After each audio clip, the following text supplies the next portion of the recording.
ਵਾਹਿਗੁਰੂ ਜੀ ਕਾ ਖਾਲਸਾ ਵਾਹਿਗੁਰੂ ਜੀ ਕੀ ਫਤਿਹ ਜੀ। ਸੰਗਤ ਜੀ, ਅੱਜ ਦੀ ਵਿਚਾਰ ਦਾ ਜੋ ਅਸੀਂ ਵਿਸ਼ਾ ਚੁਣਿਆ ਹੈ ਉਹ ਹੈ ਆਨੰਦ ਕਾਰਜ। ਅਸੀਂ ਆਪਣੀ ਕੁਝ ਦਿਨ ਪਹਿਲੀ ਵਿਚਾਰ ਦੇ ਵਿੱਚ ਅਸੀਂ ਪਹਿਲਾਂ ਵੀ ਇਸ ਵਿਸ਼ੇ 'ਤੇ ਵਿਚਾਰ ਕੀਤੀ ਸੀ, ਪਰ ਉਹ ਕੇਵਲ ਆਨੰਦ ਕਾਰਜ ਦੇ ਵਿੱਚ ਪੜ੍ਹੀਆਂ ਜਾਣ ਵਾਲੀਆਂ 4 ਲਾਵਾਂ ਦਾ ਕੇਂਦਰੀ ਭਾਵ ਹੀ ਸੀ। ਅੱਜ ਤੋਂ ਅਸੀਂ ਚਾਰੋਂ ਲਾਵਾਂ ਦੇ ਪਾਠ ਨੂੰ ਇੱਕ ਇੱਕ ਕਰਕੇ ਵਿਸਤਾਰ ਦੇ ਵਿੱਚ ਸਮਝਾਂਗੇ ਕਿ ਇਹਨਾਂ 4 ਲਾਵਾਂ ਦੇ ਪਾਠ ਦੇ ਰਾਹੀਂ ਸਾਨੂੰ ਪਾਤਸ਼ਾਹ ਕੀ ਸਮਝਾਉਣਾ ਕਰਦੇ ਨੇ।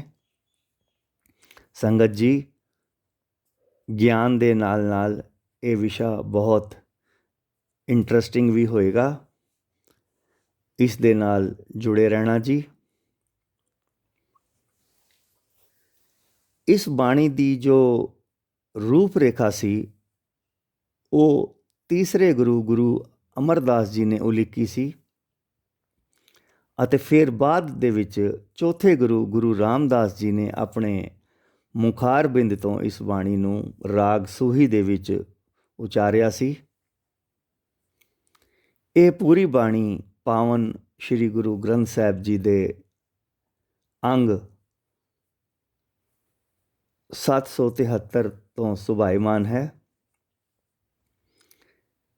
ਸਿੱਖ ਇਤਿਹਾਸ ਦੇ ਵਿੱਚ ਇਸ ਗੁਰੂ ਦੀ ਬਖਸ਼ੀ ਹੋਈ ਰੀਤ ਦੇ ਅਨੁਸਾਰ ਜੋ ਪਹਿਲਾ ਆਨੰਦ ਕਾਰਜ ਸੀ ਉਹ ਸਨ 1579 ਵਿੱਚ ਗੁਰੂ ਅਰਜਨ ਦੇਵ ਜੀ ਅਤੇ ਮਾਤਾ ਗੰਗਾ ਜੀ ਦਾ ਹੋਇਆ ਸੀ, ਅਤੇ ਇਹਨਾਂ ਲਾਵਾਂ ਦਾ ਪਾਠ ਜੋ ਹੈ ਉਹ ਬਾਬਾ ਬੁੱਢਾ ਜੀ ਨੇ ਪੜ੍ਹਿਆ ਸੀ। ਸੰਗਤ ਜੀ, ਆਨੰਦ ਕਾਰਜ ਦਾ ਜੋ ਮਤਲਬ ਹੈ ਉਹ ਹੈ ਕਿ ਇੱਕ ਬਹੁਤ ਵੱਡੀ ਖੁਸ਼ੀ ਦਾ ਕੰਮ, ਯਾਨੀ ਬਲਿਸਫੁਲ ਇਵੈਂਟ।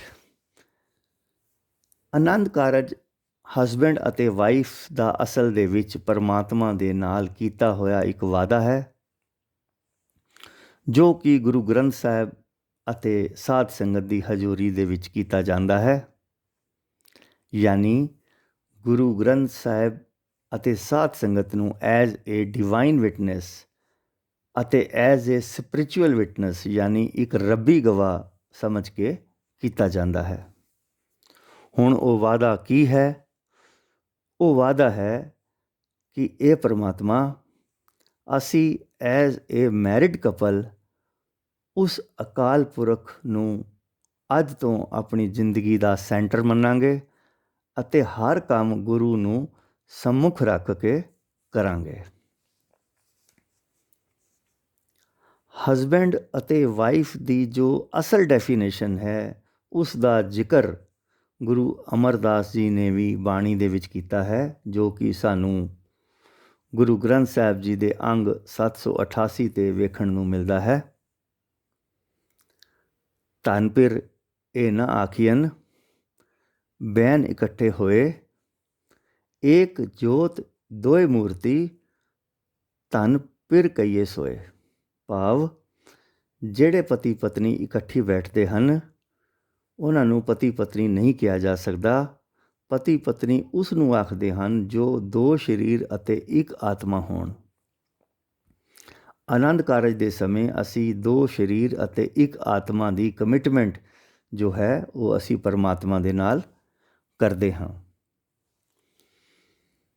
ਸੰਗਤ ਜੀ, ਹੁਣ ਅਸੀਂ ਪਹਿਲੀ ਲਾਮ ਦੇ ਅੱਖਰੀ ਅਰਥਾਂ ਨੂੰ ਸਮਝਦੇ ਹਾਂ। ਪਹਿਲਾਂ ਅਸੀਂ ਇਸ ਲਾਮ ਦੇ ਬੰਦ ਨੂੰ ਪੜ੍ਹ ਲੈਂਦੇ ਹਾਂ। ਸੋਈ ਮਹੱਲਾ ਚੌਥਾ। ਹਰ ਪਹਿਲੜੀ ਲਾਮ, ਪਰਵਿਰਤੀ ਕਰਮ ਦੀ ਰੜਾਇਆ, ਬਲਰਾਮ ਜੀਓ। ਬਾਣੀ ਬਰਮਾ ਵੇਦ ਧਰਮ ਦਿਰੜੋ, ਪਾਪ ਤਜਾਇਆ, ਬਲਰਾਮ ਜੀਓ। ਧਰਮ ਦਿਰੜੋ ਹਰ ਨਾਮ ਤੇ ਆਵੋ, ਸਿਮਰਤ ਨਾਮ ਦਿਰੜਾਇਆ। ਸਤਿਗੁਰ ਗੁਰ ਪੂਰਾ ਆਰਾਧੋ, ਸਭ ਕਿਲ ਵਿਖ ਪਾਪ ਗਵਾਇਆ। ਸਹਿਜ ਆਨੰਦ ਹੋਵਾ ਵਡ ਭਾਗੀ, ਮਨ ਹਰ ਹਰ ਮੀਠਾ ਲਾਇਆ। ਜਨ ਕਹੇ ਨਾਨਕ ਲਾਉ ਪਹਿਲੀ, ਆਰੰਭ ਕਾਜ ਰਚਾਇਆ। ਜਨ ਕਹੇ ਨਾਨਕ ਲਾਉ ਪਹਿਲੀ, ਆਨੰਦ ਕਾਜ ਰਚਾਇਆ। ਹਰ ਪਹਿਲੜੀ ਲਾਉ।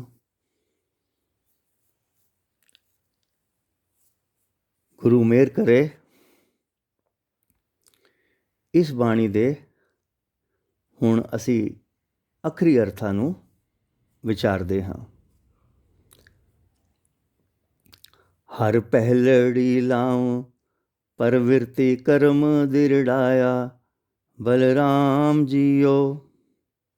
ਸੰਗਤ ਜੀ, ਲਾਮ ਸ਼ਬਦ ਦਾ ਜੋ ਪਹਿਲਾ ਅਰਥ ਹੈ ਉਹ ਹੈ ਪਰਿਕਰਮਾ ਕਰਨਾ, ਅਤੇ ਜੋ ਮੁੱਖ ਅਰਥ ਹੈ ਉਹ ਹੈ ਤੋੜਨਾ ਅਤੇ ਜੋੜਨਾ। ਯਾਨੀ ਭਾਈ, ਜੇ ਤੂੰ ਅੱਜ ਗੁਰੂ ਨੂੰ ਆਪਣਾ ਪਤੀ ਬਣਾਉਣਾ ਹੈ ਤਾਂ ਤੈਨੂੰ ਇੱਕ ਪਾਸੋਂ ਟੁੱਟਣਾ ਪਏਗਾ। ਜੇਕਰ ਤੂੰ ਉਧਰ ਵੀ ਜੁੜਿਆ ਰਿਹਾ ਤਾਂ ਤੂੰ ਪਰਮਾਤਮਾ ਦੇ ਨਾਲ ਨਹੀਂ ਜੁੜ ਸਕਦਾ। ਹਰ ਪਹਿਲੜੀ ਲਾਉ ਪ੍ਰਵਿਰਤੀ ਕਰਮ। ਪ੍ਰਵਿਰਤੀ ਕਰਮ ਦਾ ਅਰਥ ਹੈ ਵਾਪਿਸ ਆਉਣਾ, ਭਾਵ ਉਹ ਕਰਮ ਕਰਨੇ ਨੇ ਜਿਨ੍ਹਾਂ ਕਰਮਾਂ ਦੇ ਨਾਲ ਅਸੀਂ ਪਰਮਾਤਮਾ ਦੇ ਕੋਲ ਵਾਪਿਸ ਆਈਏ।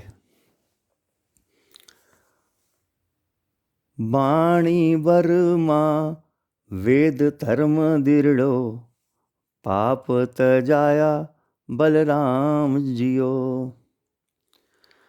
ਪਾਤਸ਼ਾਹ ਕਹਿੰਦੇ ਨੇ, ਉਹ ਕਿਹੜੇ ਕਰਮ ਨੇ?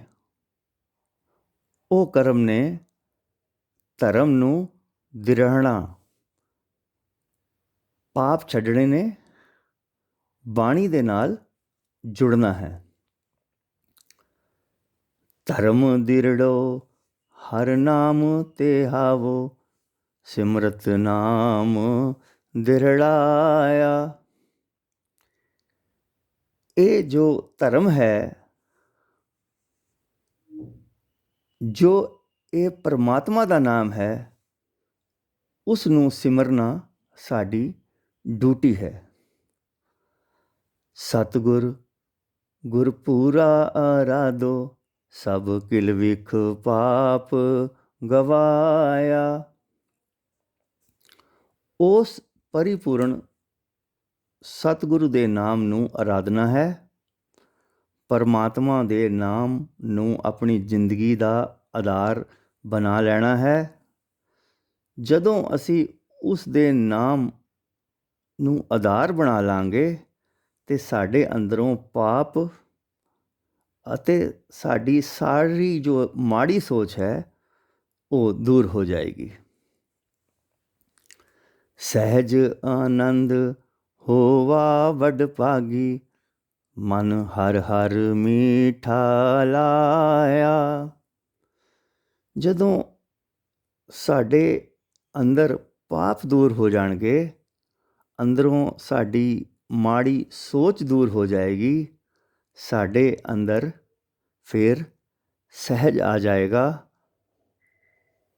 ਮਨ ਵੱਡੇ ਭਾਗ ਵਾਲਾ ਹੋ ਜਾਏਗਾ।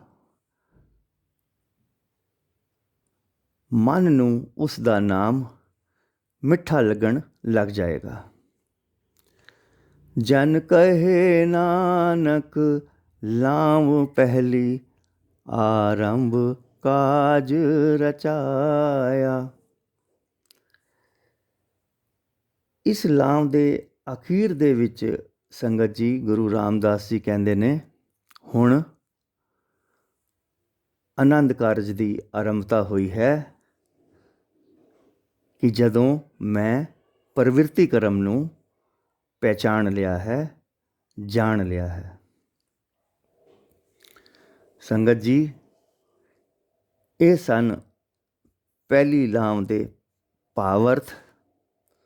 ਦੂਸਰੀ ਲਾਮ ਦੇ ਭਾਵ ਅਰਥ ਅਸੀਂ ਫੇਰ ਕਿਸੇ ਦਿਨ ਸਮਝਾਂਗੇ।